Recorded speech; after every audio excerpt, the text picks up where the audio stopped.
we're going to talk through the unpacking and assembly of the SHIELD Lite silo protection system.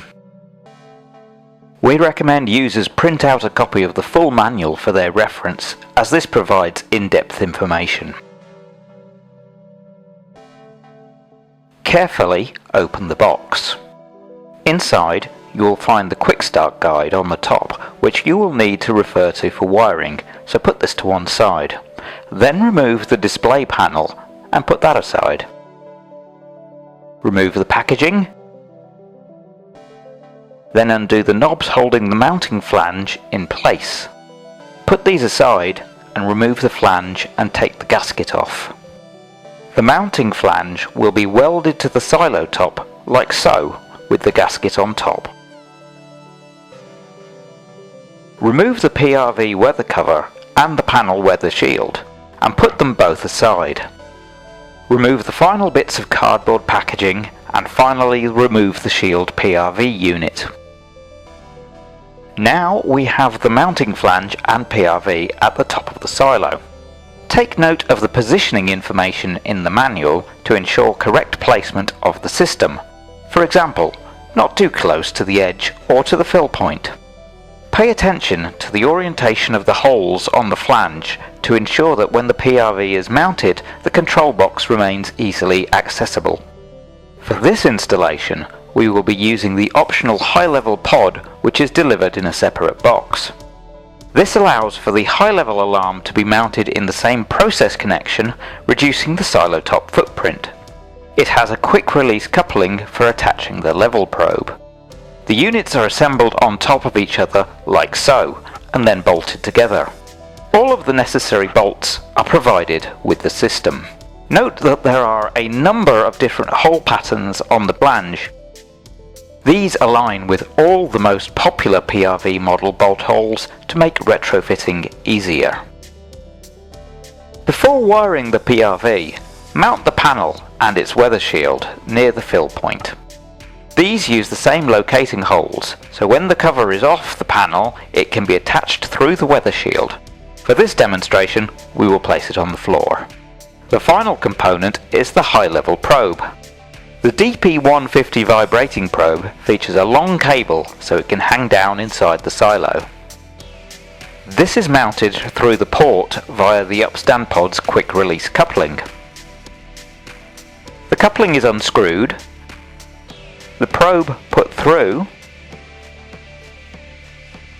then inserted into the hole and screwed back in. It is important to make sure the probe head orientation is correct with the electrical process connection at the bottom. When everything is assembled, we can remove the covers and start wiring. Start by removing the cover of the control box on the PRV. We recommend putting the front face on top of the box to avoid damaging the wire for the local test button.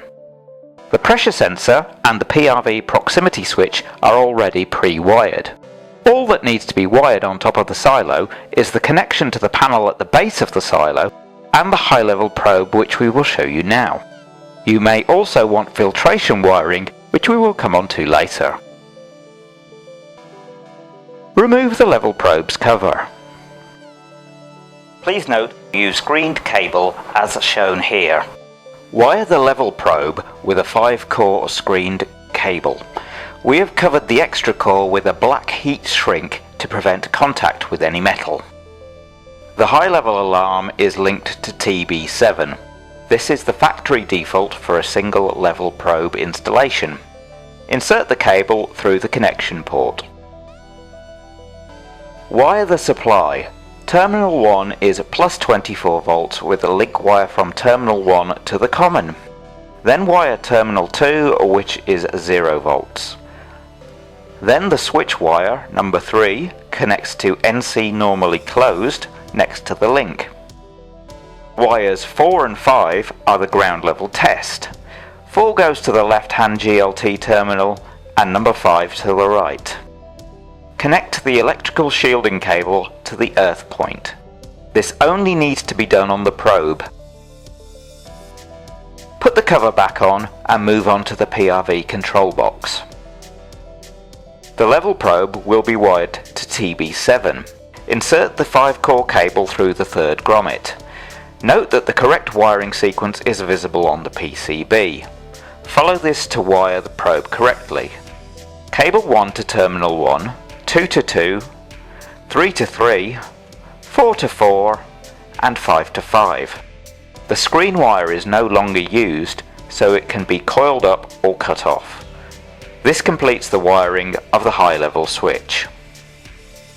Now we will connect the control panel at the fill point to the silo top equipment. Remove the front cover from the panel. The panel connection uses a 5-core cable with a screen. Insert the cable through the larger port. On the level probe terminal block, wire 1 goes to 24 volts, 2 to 0 volts. The serial communications wire number 3 goes to RS485A, wire 4 to RS485B, and the screen wire goes to number 5. Run this cable to the top of the silo and duplicate these settings in the PRV control box. Put the comms cable through the second port and wire into the terminal block on the bottom right. Wire 1 goes to 24 volts, 2 to 0 volts. The serial communications wire number 3 goes to RS485A, wire 4 to RS485B, and the screen wire goes to number 5. Note that, unlike the level probe, both ends of the screen must be connected for the panel. This completes the silo top wiring with the exception of the filter control. This is a typical WAM Silo Top Zero model filter unit. There are two ways to connect this to the SHIELD Lite silo protection system.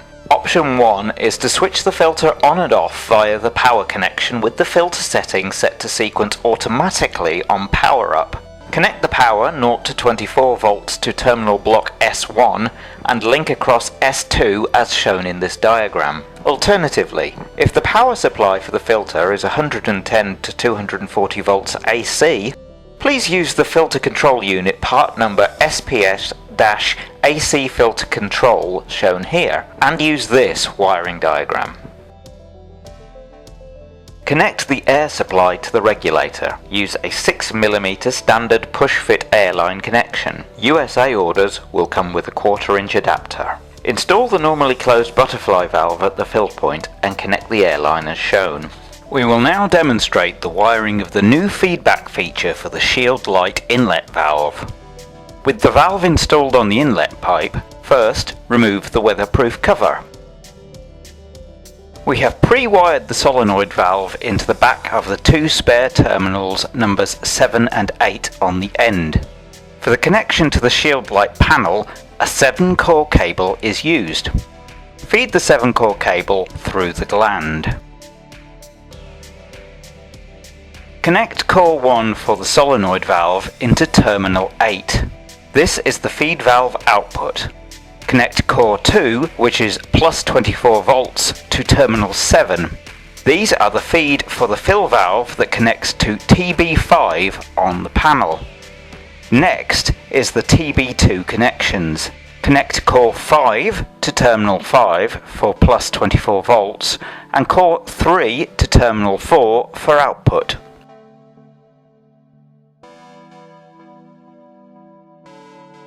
Finally, the TB1 connections. Connect core 4 to terminal 1 for auxiliary output and core number 6, which is plus 24 volts, into terminal 2 on the valve. This completes the valve wiring, so replace the lid. On the control panel, cores 1 and 2 go to the fill valve output TB5, core 1 to the second connection for output, core 2 to the first for plus 24 volts. This controls the fill valve.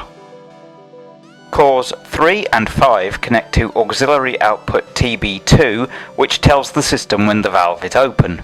Connect core 3 to the second connection for output and core 5 to the first for plus 24 volts.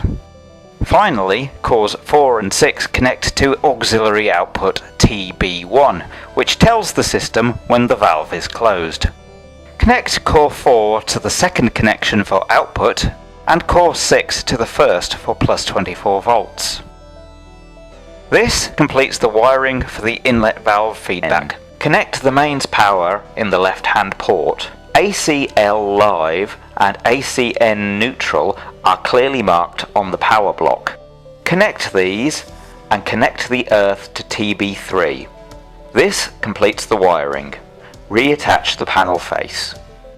Turn on the air pressure. The gauge on the PRV should go up to 6 bar or 87 psi. This completes the installation. Power up the system. Test the PRV RAM with the local test button. Run a ground level test to confirm all wiring is correct and that the system is operating correctly.